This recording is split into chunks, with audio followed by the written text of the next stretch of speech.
During the night of September 12, 1983, one man carried out what was, at the time, the biggest cash robbery in American history.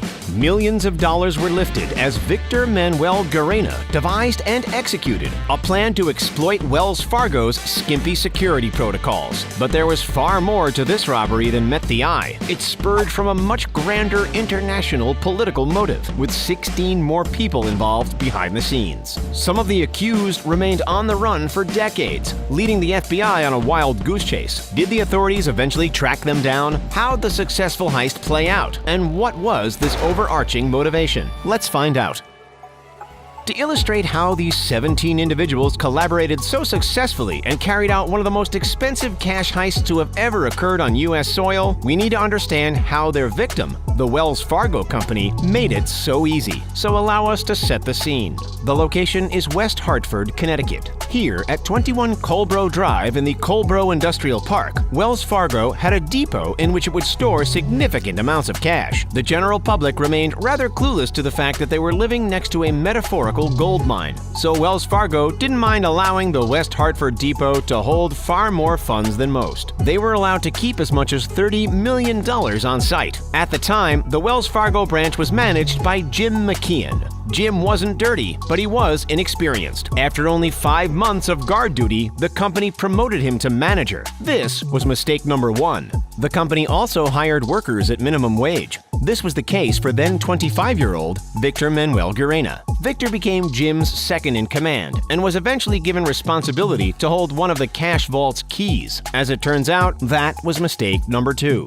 About 2 weeks before the robbery, the first steps were put into place. Normally, no vehicle other than the designated Wells Fargo transport vans were allowed inside the delivery van area. It was too risky to let any other car near the vault for obvious reasons. But knowing that his boss was inexperienced and lax, Garena tested the waters. He rented an ugly duckling rent-a-car and told McKeon that he'd borrowed the van from a friend who would be mad if it was damaged. So he needed to store it within the private parking lot. Even though this was a direct violation of company rules, McKeon let it slide. Mistake number 3. Fast forward to the night of September 12, 1983, and everything was about to hit the fan. Inside, McKeon was at his desk. Outside, a 1973 Buick LeSabre that Garena had rented sat parked near the vault. While McKeon was doing his regular paperwork to close out his shift, Garena approached him and tricked him, which led to McKeon looking down the barrel of his own weapon. From that point, McKeon as well as another on-shift coworker were handcuffed. Garena injected them with a mixture of aspirin and water to act as a sedative,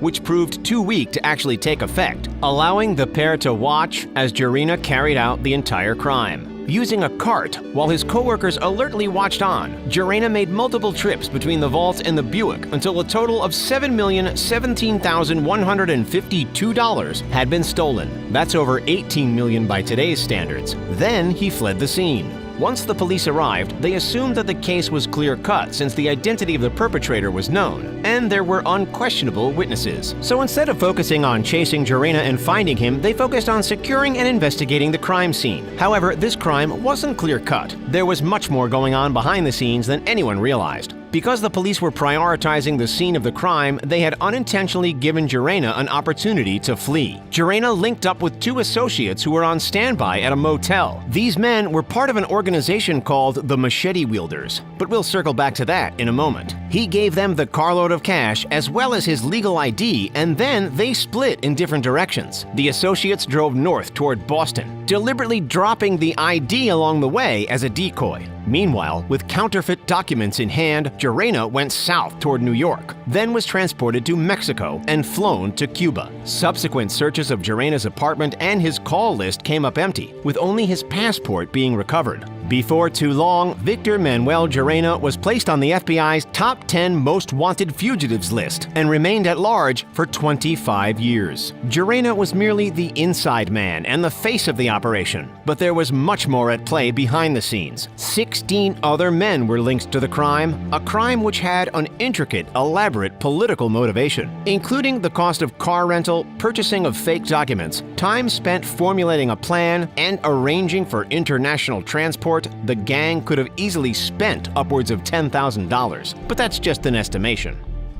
Now let's rewind for a second. Who were these so-called machete wielders? The name is the rough English translation of the Spanish moniker Los Macheteros, which was a nickname for the Boricua Popular, a guerrilla group that sought Puerto Rican independence from the United States. Los Macheteros had claimed responsibility for a number of attacks against the United States Armed Forces and had a complex, often bitter relationship with America. And as it turns out, the mother of inside man Victor Guerrena, named Gloria, was an ardent supporter of independence for Puerto Rico. With that in mind, it didn't take much for Los Macheteros to recruit Victor Guerena to their side. Allegedly, the major purpose of this entire heist was to finance the operation of Los Macheteros and fund their stance and action against the United States. Because of the fact that Victor Guerena fled to Cuba, many investigators believe that the Northern Caribbean nation was a player in the heist as well. Some people, including a former Cuban intelligence agent, have claimed the government of Fidel Castro helped finance the Wells Fargo heist, although we'll never know for sure.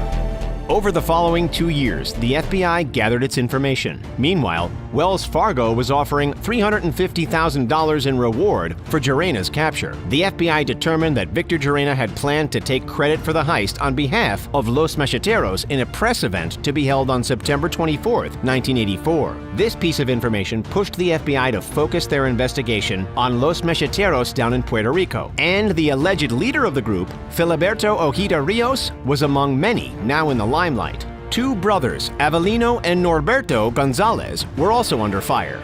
Eventually, after another year of investigative digging had passed, and after the list of suspects had been carefully created and checked, the FBI made their move. During the morning of August 30th, 1985, the FBI conducted unannounced raids, without warrants, in more than 30 separate locations in Puerto Rico. Everywhere, from Carolina to Caguas, Bayamon to Vega Baja, and Luquillo to Guaynabo.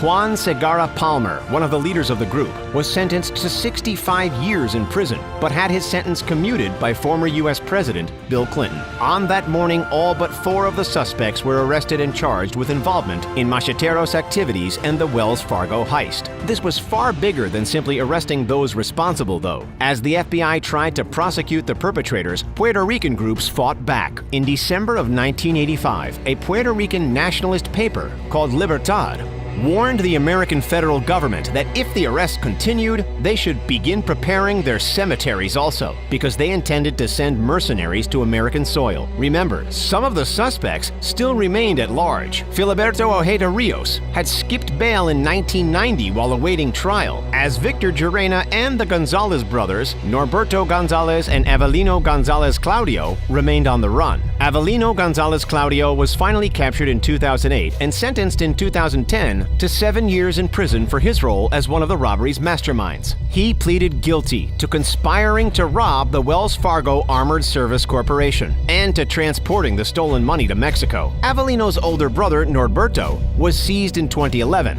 found living in the small southern Puerto Rican mountain town of Calle. While authorities did not disclose what led to the arrest, they did admit that the 65-year-old at the time had managed to escape capture for a quarter of a century by laying low and operating under an alias following the famous robbery. Once caught, Norberto was forced to face multiple charges that included bank robbery, foreign and interstate transportation of stolen money, and conspiracy to interfere with commerce by robbery. He pleaded guilty to these charges as well as illegal possession of an automatic weapon. As for Filiberto Ojeda Rios, the leader of Los Macheteros, he was taken down in a shootout in 2005. Of the 4 arguably most involved suspects, one is still yet to be found: the plan's centerpiece, Victor Manuel Guerena.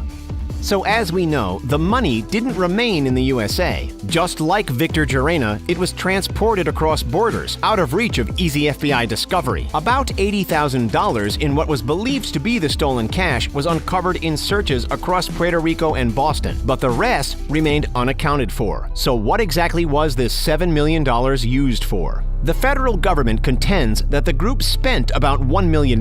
This was supposedly used to fund education, food, housing, clothing, and toys for children to the poorer Puerto Rican communities. Of the remaining $6 million, $4 million was scattered across safety deposit boxes, savings accounts, and farmhouse cellars in Puerto Rico, while the other $2 million allegedly ended up in Cuba. But why Cuba? Because, as we touched on earlier, allegedly they were involved. A former Cuban intelligence agent named Jorge Massetti testified to U.S. authorities that the Cuban government provided $50,000 in seed money for the robbery. Massetti claimed to be involved in shipping some of the $7 million haul from the Cuban embassy in Mexico City to Havana. However, Cuban officials have labeled this story as entirely false.